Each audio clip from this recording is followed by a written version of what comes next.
Is it just me, or are these Diamond and Pearl remakes looking kinda sus?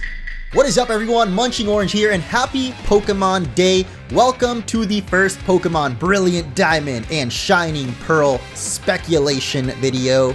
The hype season has officially begun as we are 10 months away from Diamond and Pearl remakes. And you might be thinking, oh, here comes this guy complaining about the graphics already when the game just came out. But no, that's not what this video is about. Instead, I want to share with you guys 10 features that haven't been confirmed for the games yet, but I think could definitely make it to the final release. I'm talking Mega Evolutions, HMs, Shiny Hunting, and much more. But also a little bit about the graphics. So let's start there with number 10, because I actually like the chibi style. I like the aesthetic of the world. I can definitely see what they were going for with them constantly mentioning how these are faithful remakes. We have the same top-down perspective from the original Diamond and Pearl recreated. I just don't know if those 2D chibi sprites necessarily translated into 3D perfectly. They're definitely cute, but I can't help but feel there's just something off about them.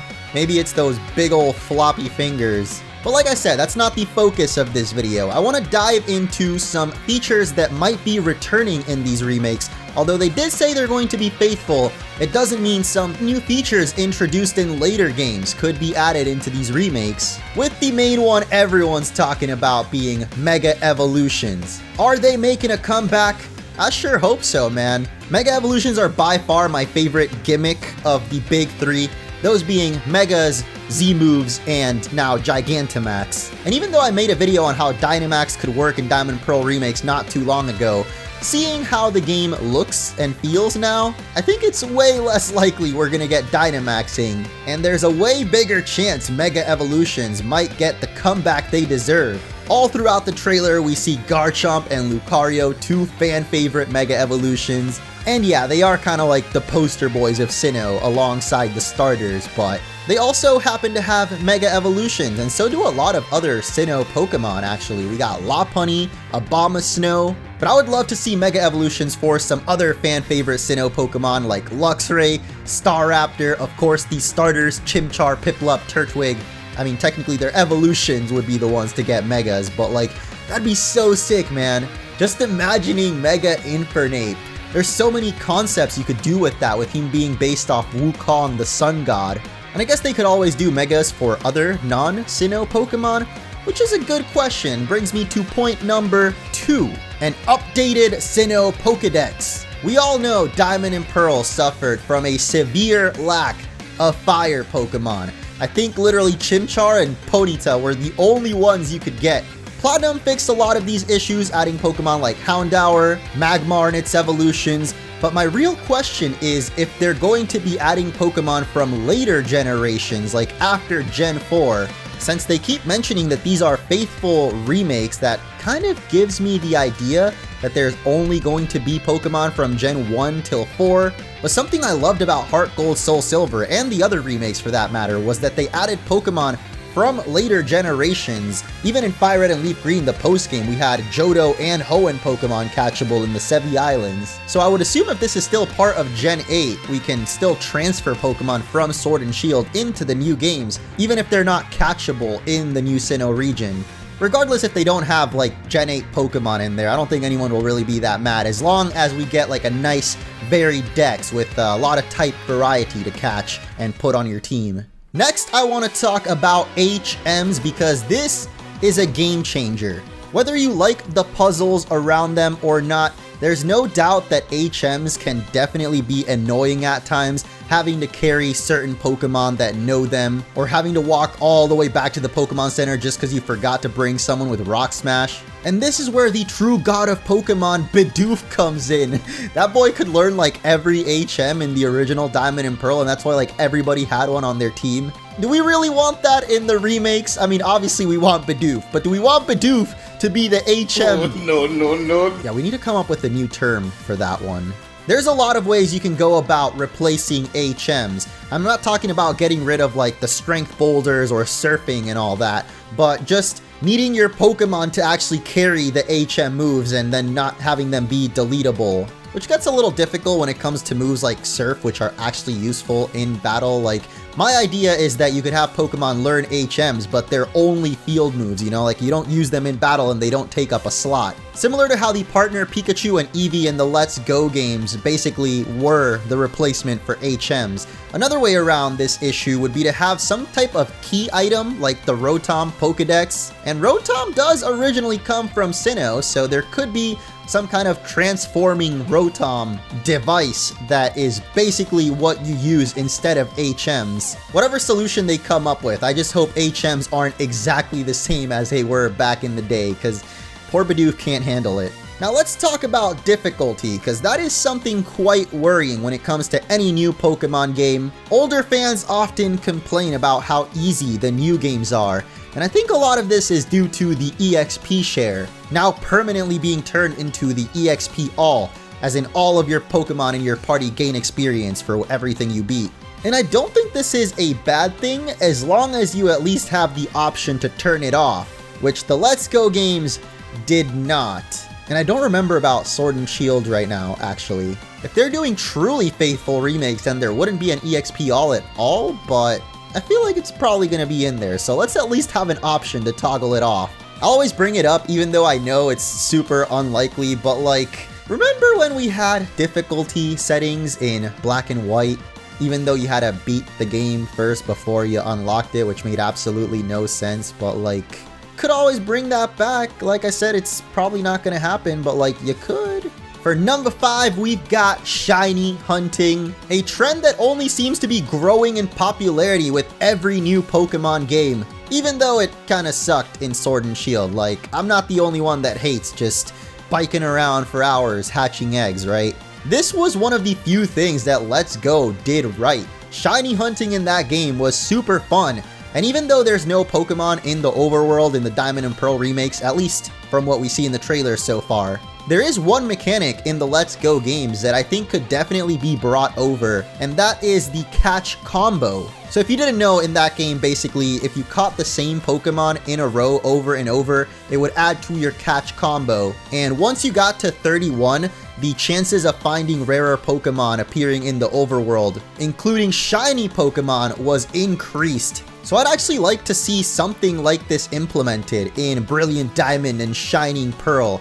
Maybe not necessarily a catch combo, because this game doesn't revolve around catching like Let's Go did, but it could keep track of how many of a certain species you've caught, and then for each one, slightly increase the shiny odds. Or it could be something completely new, like we had the Dexnav in Omega Ruby Alpha Sapphire, the last remakes we got, which was also a pretty fun shiny hunting method and kind of involved chaining Pokemon. I just don't want to bike hatching eggs anymore, man. I find that so boring, and I'm sorry, it's totally taken me out of shiny hunting when I was actually excited to do it back in Let's Go. So I hope that these new games do something different to bring me back into it.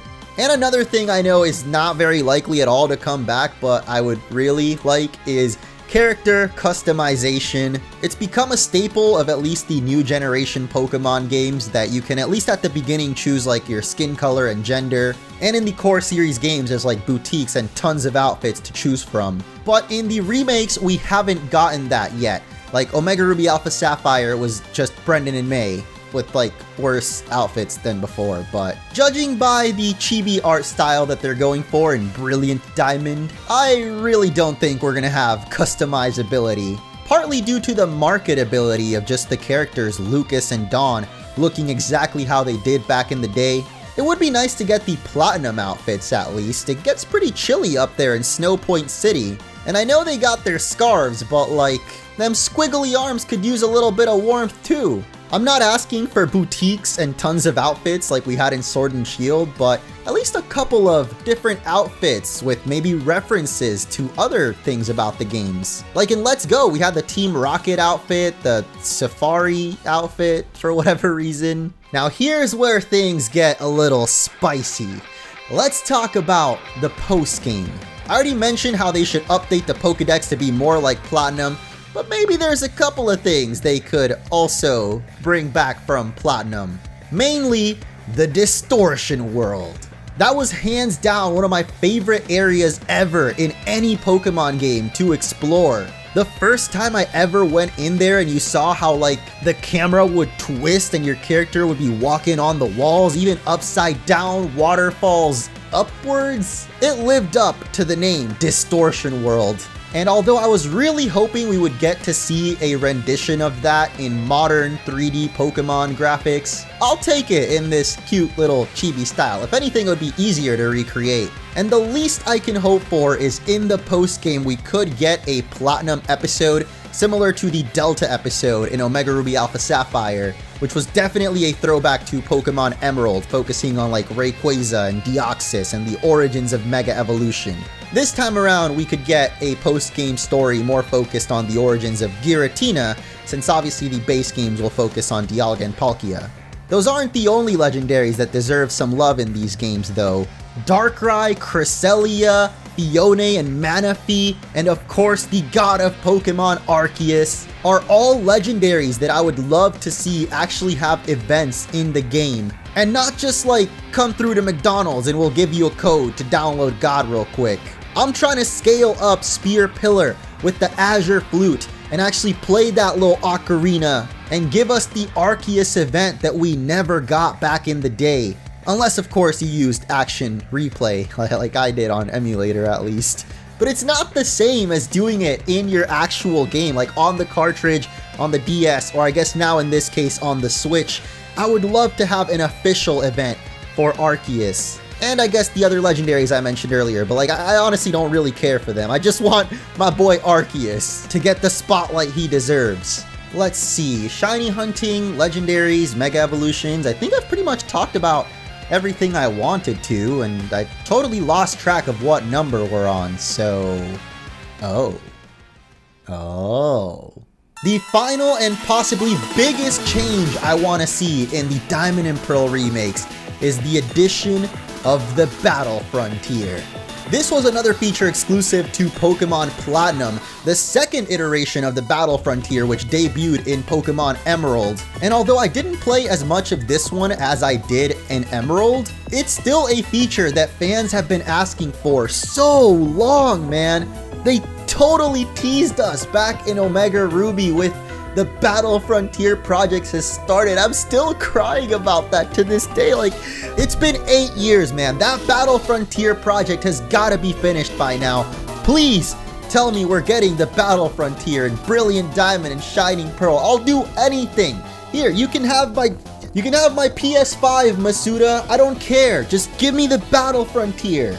At this point, I feel it's too hopeful to even ask for a post-game, let alone a Battle Frontier in it. But like, we gotta have some kind of post-game, right? If these games are faithful remakes, if they're still in that old 2D style, they look like they wouldn't be that hard to recreate. So like, they should definitely have some post-game content. And in Diamond and Pearl, we had a whole separate island called the Battle Zone, which had the Battle Tower, but then in Platinum became the whole Battle Frontier. So that's gonna do it for this video. Let me know what you think of these ideas, and if you want to see any of them return in the games yourself, or if you've got any other features that you'd like to see return that I didn't think of. Leave a like if you enjoyed, and if you're hyped for Shining Diamond and Brilliant Pearl. I totally got the name backward, but you know what I'm talking about.